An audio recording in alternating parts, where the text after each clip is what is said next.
Good afternoon. Thank you all for allowing Freedom Church to present our appeal. Freedom Church has a long-standing history with the convention as a cooperating church. Being in fellowship with the SBC is very important to us. Therefore, we have addressed the issue that deemed us as uncooperative.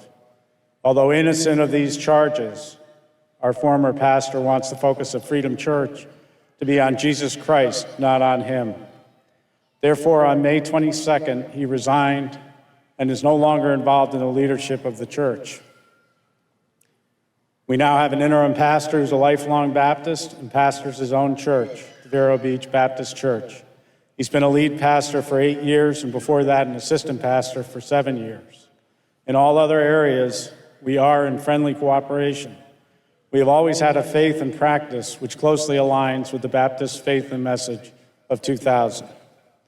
We have appealed at both the local and state level and are doing all we can to reestablish our relationships with them.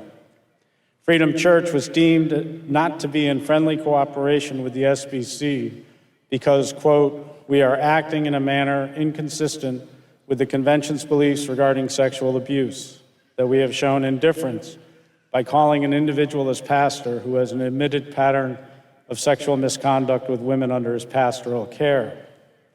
First, our long-standing policies and practices show that we very much act in a manner consistent with the convention's beliefs regarding sexual abuse.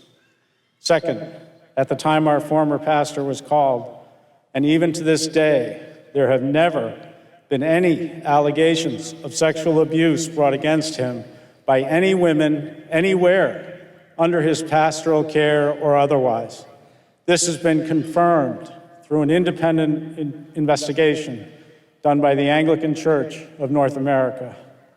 Third, we have addressed the issue by using a local Baptist pastor until we can decide how to best fill the position.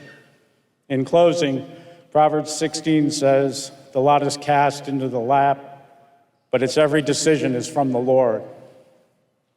At Freedom Church, Jesus Christ is our King, and we trust him with all things in our lives. So whatever happens here today, we know the Lord is in charge, and there will be no animosity or bitterness in our hearts. We are all brothers in Christ. With our growing family ministry, New Covenant Bible College, Celebrate Recovery, and more than 50 baptisms in the last year, we are doing all we can to incorporate the Great Commission into the life of Freedom Church. Our hope is that after prayer and consideration, you will be led to vote no on your ballot, ensuring that Freedom Church remains a church in friendly cooperation with the Southern Baptist Convention. Thank you.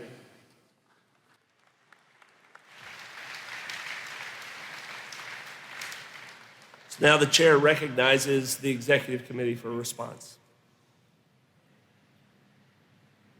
Thank you, Mr. President. As the chairman of the executive committee, I would like to recognize Pastor Dean and Sarah as the representative of the executive committee to respond to the appeal.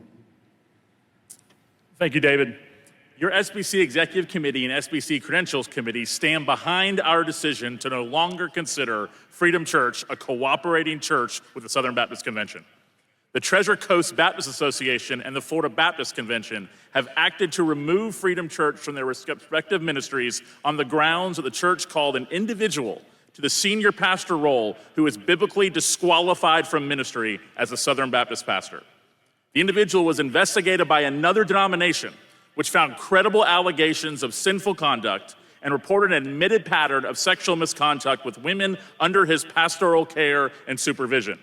Both the Florida Baptist Convention and the Treasure Coast Baptist Association provided Freedom Church with the confirmed and admitted sexual misconduct of the individual serving as the senior pastor, yet Freedom Church took zero action.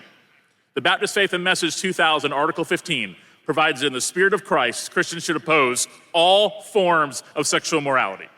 Article 3 of the SBC Constitution states the convention will only deem a church to be in friendly cooperation with the convention which does not act in a manner inconsistent with the convention's beliefs regarding sexual abuse and which formally approves its intent to cooperate. Freedom Church has failed on all accounts. Upon receiving notice of actions taken by the state and association, the Credentials Committee placed the church under inquiry due to its own due diligence. During a call, a church staff member hung up on a committee member. A letter of inquiry was sent to the church, but no response was received. A second letter was sent by certified mail. Confirmation of delivery was received, but no response. A third letter was sent by UPS.